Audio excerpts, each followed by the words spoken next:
let me say this. I feel the people around Diddy. Were enabling, and they do share on some of that guilt. Welcome back to the Playbook. It's your boy Lion, joined by my fellas, Mr. E and Doc. How you fellas doing today? Feeling amazing. What's going on, man? Outstanding, gentlemen. Good to be here. That's right. And we have a very special guest, Who a we got? designated batter. She always shows up when we need some extra flavor. Miss Catherine Saeed, how are you doing? Welcome back. Hello, thanks for having me. I'm great. Good to see you guys. Good to have you here. Yeah, we actually had to have you here with Lion, so he didn't feel like we were getting rid of him because he was feeling some type of way. Listen. In the past, we'd had you actually filled in a couple of times when he wasn't Yeah. here. She's actually filmed like 6 times, but you guys only seen twice. My apologies. It's all good. We'll keep it moving. No, I'm going to go ahead and throw myself under the bus. It's all We got some old episodes that are going to come out later. There's going to be Maybe a never. Patreon. It's all those good. episodes for the OnlyFans. No, I'm kidding. It's a Patreon. But Playbook we're talking sessions. about something that is taking the internet by storm. That's taking the mind share of the conversation. Doc, what are we talking about today? Take that. Oh, wait, too soon? Diddy, baby. Yeah, Don't stop. take Can't that stop, has won't new stop. meaning Bad boy. nowadays. Bad That's right. We're going back to Diddy. I know some of you guys loved it. Some of you guys didn't love it as much. But we have to talk about it. We made a few videos about Diddy. And 50 has released a 4-part documentary on Netflix that he obtained some behind-the-scene footage. We don't know how he did it. But we know that this man's petty. Tell us, that's impressive. He's impressive. tell us with it. how did this come about? Why does 50 Cent have this vendetta against Diddy? See, he says that it's because Diddy tried to take him shopping, but I think, to be honest with you, I think it's more than that. I definitely think that it has something to do with the baby mother. It also has to do with power, because remember they had that I Get Money song, King of New York and all that, and Diddy came up on the stage while he was performing, and then Diddy tried going after his baby mother later on, and Diddy tried to take him shopping. So there's a lot. Miss Catherine. Is there any girl that Diddy ever got on his own that Watch wasn't out for the someone mic. else's girl first? It seems like that is a A modus common operandi trend. for him, that he's always going. He's got some man. This documentary. So we're going to talk about this, but because it's. I think everybody's. Has everybody watched all of it? Yeah, I watched I'm it. the only I one just who didn't finished watch watching all of it. yesterday. I'm I like, watched it like I I it watched came it out. in the first night that I'm it like, came out. I have all like of them. halfway through the third of the 4 episodes, but it's man. still enough for me to. You can't See, admit Doc- that Doc- while we're doing the... Thank you. Yeah. Doc couldn't get through the take that. All right, that. we all watched the it. ride. He's still I halfway. watched enough of it to establish a profile. Catherine, So I want to get your opinion. Why do you think 50 has this vendetta against Diddy? I honestly don't know. I thought it was about the girl that His that baby they mama? were both seeing, but So just to give some background, so 50 Cent's baby's mama works or was some kind of escort for Diddy. She was somehow involved in this whole situation, and she's alluding that may be the reason why they have this kind of rivalry, this vendetta against Diddy. I don't know why do you think it is. Is that why you think it is? Lion? I think because he disrespected 50. 50 is a street guy. He comes up, his newly found fame. He meets these people that are icons in celebrity in the community. And the first thing this man goes and tells 50 is like, hey man, I love your stuff. Let me take you shopping. Like if he was some kind of girl that he was gonna take shopping, emasculating the 50, and 50 didn't take kindly to that. Then he finds out everything this man does and how he does things, how shady, how slimy Diddy is behind the scenes, and then he poisons like fake people. Because we can see in the documentary, Diddy portrays one thing in front of the people, and then he behind the scenes he's something completely different.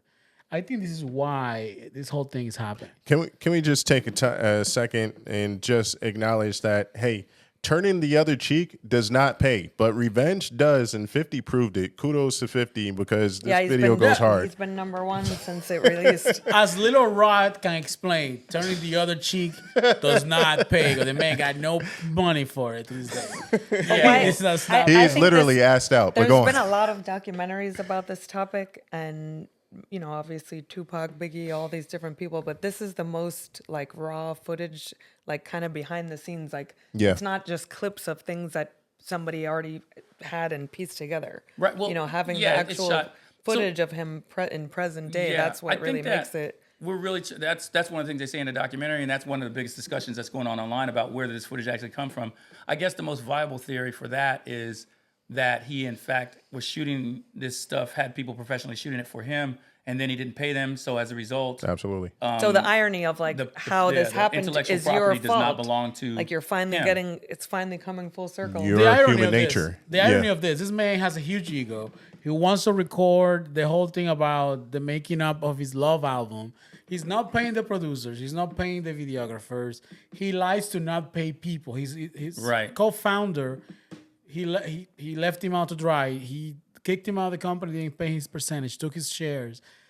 And this is what's biting him in the back. I mean, essentially. and then also like you can also say like the guy that I forget his name, the guy that he borrowed money from in Atlanta that he for Bad Boy when they first started it was like $300,000, and he never paid him back. But the guy mysteriously got killed in Atlanta by some BMF members allegedly. Everything happens conveniently. Andre Harrell is gone, Heavy D is gone. Kim Porter's gone. But Andre Harrell I think he was ill when he died. I mean, I'll be sure got ill too, and he swears that Diddy has something to do with it. It's all very interesting, but these are all people that saw him early on in the day and saw how he operates and what he does. Well, let's take a step back really quick. Go ahead.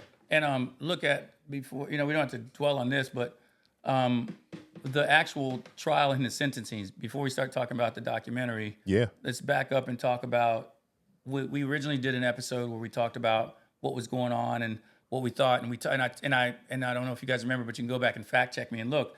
I remember saying that, so originally the charges were, he was tried in federal court for RICO Act violations and sex trafficking, right? Yeah. And I said that I don't like Diddy. I think he's a piece of crap for how he's treated people and what he's done. But I also, as a black male and as a person who's former federal law enforcement, don't like it when they try to charge people with things that they try to make people's crimes fit a larger statute than they actually do. And I said that what he's doing, like the RICO Act was for organized crime, racketeering, and stuff like that. And some of the stuff he did may kind of loosely Didn't fit it. Yeah. And it's the same with the sex trafficking. Like, I know what he did was messed up, but it's kind of like where you don't want to diminish what's actually happening to people that are being sex trafficked. Because when sex trafficking came out, it was about people that were walking down the street minding their own business and they got snatched up and sent to another country. Very often children, you know what I mean, and stuff like that. So I guess they kind of tried to make it fit the scope of those crimes. And I did not think that it was going to stick unless he was just really screwed up. And ultimately, I was right. And I talked to some friends of mine. We were visiting them. That's a judge and an attorney in D.C. And we had a discussion for about 30 minutes about the same thing. And then, sure enough, that was before the sentencing. And after sentencing, he actually was convicted on 2 counts of transportation to engage in prostitution, which is a much lesser crime. That kind of fits what he actually did.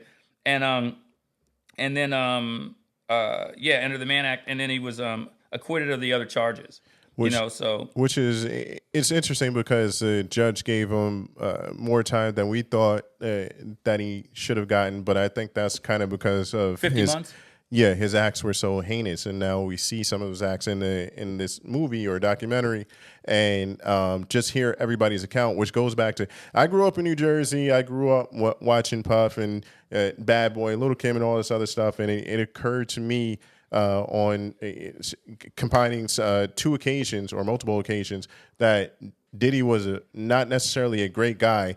Because Little Kim, who we haven't heard anything from about the documentary or anything, And we won't, and probably. she was either on the radio or TV, and she said, I will never do anything ever again with Puff. He's a hole and this and that. I'm paraphrasing, so on and so forth. This was early on, probably like late 90s, maybe early 2000. And then again in the early 2000s, the group that he discovered and became so popular, and they had platinum albums and everything, he thought they were synonymous with Bad Boy, which is 112. They up and decide to leave Bad Boy and go to Def Jam, which at the time, like you just didn't do things like that. And they had a little bit of beef with Puff, which was kind of surprising. I think that was around 2004, 2005. And that's when it occurs to me that nobody who worked with Diddy that I knew of that came to memory ever had anything good to say about him. Like you can look at like, you know, you think of maybe even like Russell Simmons early on. I know he has his issues, or Jay-Z, or you know, Andre Harrell back in the day, and what is it, Suge. And people don't say that many good things about Suge, right? But Dr. Dre, they say good things about Dr. Dre and so on and so forth. Nobody really had anything good to say about Puffy, and this documentary is very interesting. But the interesting thing is that they have nothing good to say about Diddy once the money is dried out. Because when they were drinking from his cup, Yeah. from Diddy's cup, and they were very quiet and they were very complicit in everything that was going on. You know, let me say this. I feel the people around Diddy were enabling, and they do share on some of that guilt. Because agree, you bro. cannot be around someone, see the things this man is doing to people. Yeah. Whether that's sexual essay, where that's you know, shooting people. We see that he's shooting people. He's extorting people, He's not paying abusing. them. He's beating What women are- behind Yes. closed What are your doors. thoughts, He Dr. already said Saeed? He I witnessed think that. what really held my Yeah. attention in the documentary, obviously starting off with like real footage that never before seen footage of him and going through his trial, but Kirk Burroughs, Yeah. because I think that was the first time he really told all of his story in such detail, and Right. somebody who knew him his whole life, that, you know, he betrayed so horribly, and, you know, he's coming public with his story. So I think that was the thing that I really felt was sincere, and I believed his story. Some of the other people were definitely questionable, but I think that was what kept my focus. And obviously the things with Keefe D and, you know, Tupac and Biggie's murder, there was definitely a lot of new, everything was just presented in such a good, orderly fashion. Clear, concise and way, they, yeah. they focused a lot on that and kind of clarifying like what else could come out of that, because it's definitely not over. So, and you brought that up, and I'm glad you brought it up. Kirk Burroughs, I think, had something really good to add as far as Biggie's murder was concerned, which was Biggie had a photo shoot scheduled like for the day before in London. He was supposed to be out of there, and Puffy wanted him to stay there. And I don't really think that he lined him up for the fade as much as I think that he lined was Pac trying. up? He was, as he was just trying to establish dominance in the Yeah. West Coast, Now- and that was his hubris. Now Go I ahead. do want to say, in regards to Biggie, Yeah. I feel that the documentary was alluding to the fact that Biggie was looking to renegotiate his contract or get out of his contract. And in doing so, maybe Pick me. this is why. Pick me. Oh, I'm coming to you. I'm coming to you. Don't worry. Hold on. Put me in, coach. Put me in, coach. No, in doing so, maybe this is the reason why he set him up, even though that was his boy, because if he was to leave Diddy, there's no more money to be made out of the man. However, by Biggie being gone, Could capitalize. now he can own the music, own the image, and control not have to deal with controlling some him. estate and make even more money than he would have made with the man alive. So there was, you heard the commission. I agree, Lion. The commission, I agree 200%. The commission, that was Jay-Z and Biggie's group, which was supposed to happen after Biggie did this last album, which I believe was the end of his contract with Bad Boy. He was going to start his own label. And what's his name? The bouncer said that Biggie showed him a letter of intent for like $60 million or whatever to start his own label. After he was done with this album, he was going to be done with Bad Boy. And if you think about it, like who did Puff have on his label at that time? Craig Mack was gone. Craig Mack was pissed at him. Dude, how did Craig Mack not Flavor in the Air? I'm older than all you guys, dude. Flavor, I was clubbing my ass legitimately. I don't know. You might Yeah. be clubbing your ass off Yeah. illegally. No. I was like 12 years old. Sorry. Right. See, Couldn't get in. but I was in the club off Craig Mack. I was playing Craig Mack. Yeah. You know, in Atlanta with my top down, bro. Craig Mack, Ding. Flavor in the Ear. Yep. It was hard. Bro, It was it's so hard. How banged did so how hard was in he New broke, York. dog? Yeah. I mean, and I know some people. I've been around. He's the industry dead now, but yeah, for he a died while. broke. Yeah. I knew people in Atlanta, like LaFace Records. I knew some of the guys I knew or danced with, whatever, that were getting jacked by LaFace Records before all this stuff was. You could Google it. Like Right. I told people, I was like, no, I know they like freaking would never greenlight artists. They would string them along, and then like if you look at the ones they did greenlight after it came out, how TLC like had like the number one selling female, Yeah, and they wanted album their money. female artist, and They they ain't were get no money. had $15,000 or whatever. So we know that some shady stuff goes on in the industry. But before this documentary, had no idea, like I said, that Craig Mack was broke. You know what I Yeah. mean? Like Yeah. and the thing is, he has them like they said they didn't make enough money to even fund tours. You know what I mean? Yeah. Like so they were they were dependent on Totally him for basically under everything. his And his wife talks about how he had to go to him at one of the concerts and ask him for some money because they he she was pulled borrowing out money from her 100. dad, and he pulled out a big knot and gave him like 100. Yeah. And it's like, dude, Humiliating. Craig Mack is like, we playing Craig Mack all over the country. You know what I thought was funny, and it keeps coming to my mind after Sean Combs' mother gave a commentary, and the main thing she commented on was that she said he didn't slap her. Isn't that funny? Like your son all of that, has yeah. been, like all these awful stories have been told about him and his character, but like what she had to make settled was that never that touched didn't you. happen. My son didn't slap me, but didn't all the slap other me. stuff, all the I other watched stuff him is slap true. those other chicks, but he didn't slap me. Yeah. Yeah. She was not a great human being. No. And talking No. about funny things before we close out over here, the thing has stuck out the most memes that I see online has been about the producer, one of the producers of the Love album. This man, Little Rod, is what we're talking about. Little Rod, this man, I don't know how he did this thing.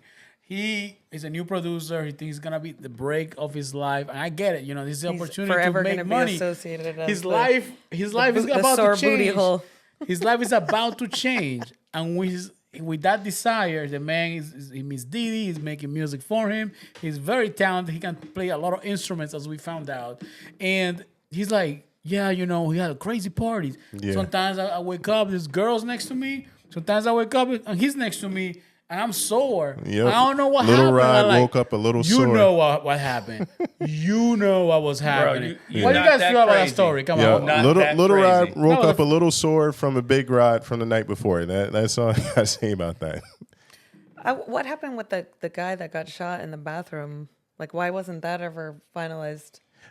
I mean, look at all the other stuff. I mean, who's the dude? Like, how did he? I guess that shows like how much money can you let's- take to so cover up. wait a minute. Let's talk about this J-Lo thing really quick, right? Go ahead, fire away. The thing with the detail. Well, okay.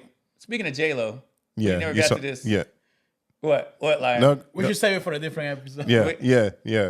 I'm Go just ahead. gonna say I met J-Lo in the gym. We're gonna talk about this for a different. We talked about it. We didn't put. But that is it episode real, out. Doc? Let them know. Is it real?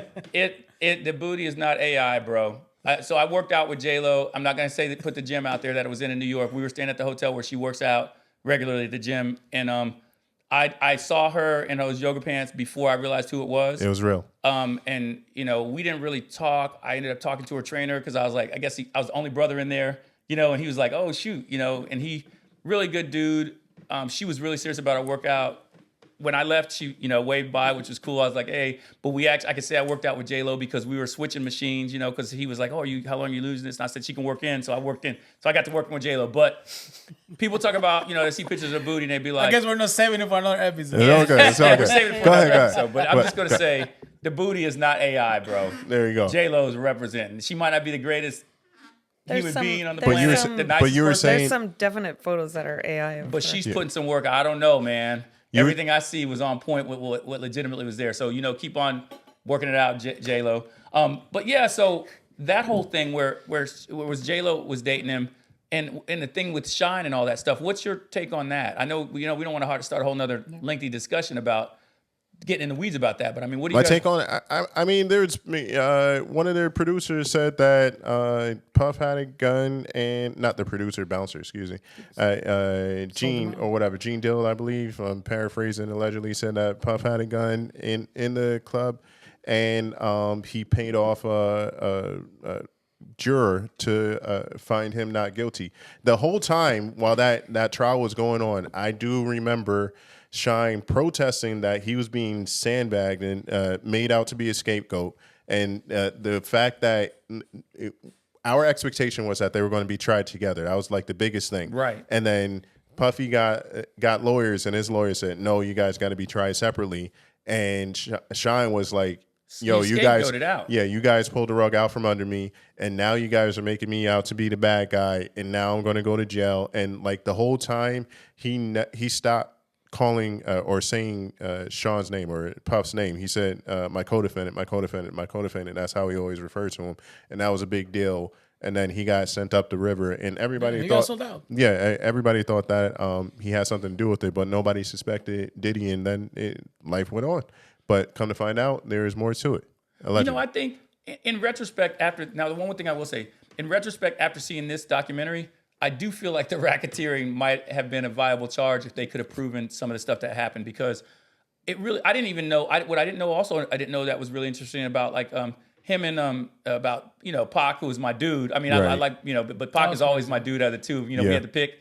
Even back in the day, but I didn't realize they had a relationship like that. Yeah. And then they illustrated or showed, Really at big. least based on this portrayal, that Diddy was jealous of their relationship. Yeah. And he just seemed like an entitled person that would, that had some psychopathy going on, where if he wasn't going to get his way, he would do whatever he had to get his way or to remain in power, even if that meant harming Hurting someone. Yeah. Yeah. By all means necessary. Yeah, Right. for me, that was the missing piece to the puzzle, because every night when Funk Flex would come on, everybody knows up in New York, New Jersey, Funk Master, yeah. he would play the party that Biggie and Pac both handed each other the mic and rapped at. I got 7 Mac 11s, about 38s, 9s, 10 Mac 10s, never ends, blah, blah, blah. And it was him and Pac at the same party, making the crowd go wild. And it's like, now we have this East Coast, West Coast thing. What happened? And I you knew he got shot 5 times in the building, but like, what was the story behind that? And now we see something, and I could totally see Puff Orchestrating that. Yeah, absolutely, yeah. Yeah, because if that was the case, I'm gonna cut you off. Now I'm getting all like psyched about from the agent perspective. When Suge Knight said that when his boy got shot and Suge Knight put Diddy in front of him. Did you Hold on, say that again. When the shooting happened, when Suge Knight's, I can't remember the guy's Yeah. name. And he said, and he was like, yeah. and that in itself, if that is accurate, dude, like I said, as an agent, Right. The evidence, if that's like legitimate, if there's not, if those statements are accurate, this dude was racketeering, because like if somebody randomly comes out and he's shooting famous people outside the club that he doesn't have a beef with, right? Then he would still shot Diddy. Yeah, the Exactly. access, the Exactly. means, and people that were doing his bidding. So I mean, Right. But he wouldn't. But he wouldn't have Suge Knight shielding himself with Diddy wouldn't have stopped them both from being shot. No, absolutely. If it wasn't somebody, if they who weren't was, in on it if together, he wasn't the target, right? obviously. Yeah, no, I'm with you on that. And last question, we'll close it up. Whenever Diddy gets out, does he regain his fame, or at least half of his fame? I think Let's start with Doc Cat here. Nah, don't start me. Hold up. I hope we can have more faith in the American people than. But I don't know. You said you what? Wait, say that again. I feel like based on social media, it's definitely a torn. There's a lot of people still defending him. Right. So, Right.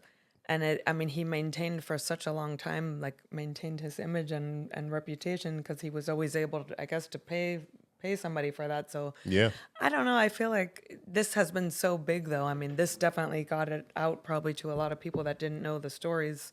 So I don't know. It's not going to be anything like what it was, but I'm sure he'll still be making money. What do you think, Lion? I think he's gonna be infamous. I think prior to this coming out, he was gonna regain his fame. He was making moves, doing nice things for the prisoners in jail, and because the whole case, they did a very good job on painting Cassie as someone who was willing participant. The people that were doing these things were a willing participant. Not a lot of people in the community were finding what Diddy did was wrong. Like, these people were all consenting adults that were doing what they wanted to do, and some of them were getting paid very well. So coming out of that jail, he was gonna regain his fame. This documentary shows a side of Diddy that when he says hi to you, he goes and uses hand sanitizer. He goes and takes a shower. Yeah. He only goes to Harlem. He only goes to his people when he really needs to go to these people And use them. and use them. So now you see that really dirty side, that side that some people hide and they don't want other people to see. That thing that people hide, they got to see it plain and simple. I think this is really gonna hurt in the public eye. What about you, Doc? I hope it does. Okay, so I think that I don't have a lot of faith in humanity at this point or Right. Americans because we talk about this when you talk about people like Kanye West, when we talk about celebrities that have done things wrong and people still support them, and I'm like, and then when you look at Tekashi 6ix9ine. what was happening during the Diddy my stuff, gosh. like, it doesn't matter whether Cassie consented to some of that stuff. She didn't consent to get beat up on video, which Yeah. we clearly saw. His boy said he watched him. What's the baby's mom? The one that was Al B. Sure's girl, Misa. Misa. Misa before Kim Porter. No, Kim Porter was Al B. Sure's girl, right? Yes. But the one before that was who? She was somebody's girl too. Everybody Eric, was somebody's Eric girl. That he went after. Eric Sermon. Eric Sermon's but girl, right? Homegirl. Or his friend or whatever. Yeah.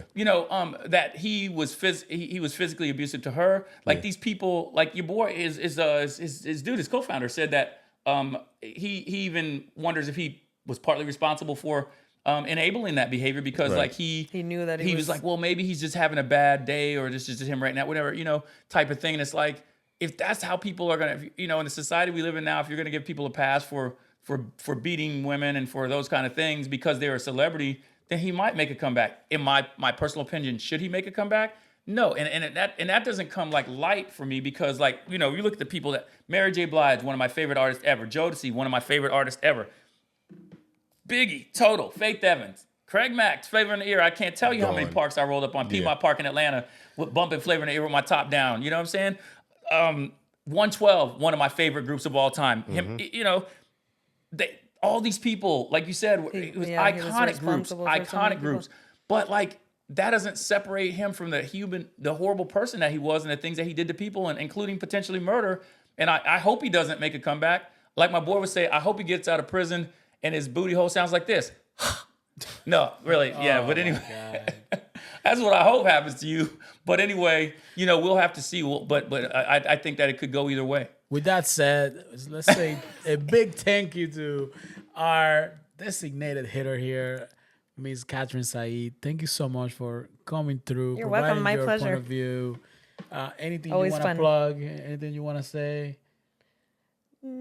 I kind of was thinking today. It's really sad. There's so many artists looking through that have died like in their 40s. Heavy D, Craig Mack, they were all in their 40s. Yeah. So in our time and age, especially you, it's just kind of it's Especially it's you, Doc. interesting. She's like, Especially you, Doc. especially you, What Doc. do you mean? Yeah, go that- off. Wait a it's Your minute. viral well, time, everyone. dog. Right? I just think we all. It's a good thing, first of all, to show how much idolization and putting on a pedestal that we do. Like, why do we do that with famous people? Of course, they're gonna have good and bad, and their intent. Like if look at Taylor Swift and all her money and what she does versus P Diddy. 100%. Like- Like Taylor Swift is like, I'm not really a Swiftie, but I love Taylor Swift for what she's done, and she seems like a good person. Because we got in a discussion, another episode about about Travis Kelce and his ex-girlfriend versus her. And the sister is fine. If you're gonna just go like that, his ex is fine. But Taylor Swift, by most people's standards, probably physically, aesthetically, is not necessarily as attractive as his ex. But like for personality wise and energy, I'm taking Taylor Swift all day. But it comes into fact, like you said, my wife and I have these discussions all the time about celebrities and people that are famous, and people put them on a pedestal and they're garbage people. You know what I mean? And I just like, what's her name? Nicki Minaj, man, and all the idiot stuff she's said and done, including the point where she like said that she wasn't going to take the vaccine because she thinks it did something to her cousin's genitalia or something like that. And then the White House had to invite her up there to try to, because of a celebrity that doesn't, you're a doctor, you That went to has school to be an MD. no You know what I mean? credibility, and people take what they say seriously. But a chick who writes rhymes and we don't know anything about her CV, people Right. are going to take medical advice from her, Yeah. So yeah, I think it's dangerous, but hopefully America gets their stuff together, and hopefully that includes Diddy staying his butt in jail and getting out and being broke when he gets out. Take that. And with that said, we are trying to reach 1,000 subscribers before the year ends. We're very close. Bang that button. Make sure you bang the button. Sorry. Make sure you Like, hit that share, like and button, follow. share, tell your friends to subscribe. If you are watching this and you have enjoyed what we had to say, Bang that button. please like it, subscribe to it, share it. Don't forget to hit the little notification bell so you know when our content's coming. We're trying to hit 1K before the year ends. Help us with that goal. And with that said, Mr. E, take us home. Yo, we out. Later. Peace. Peace.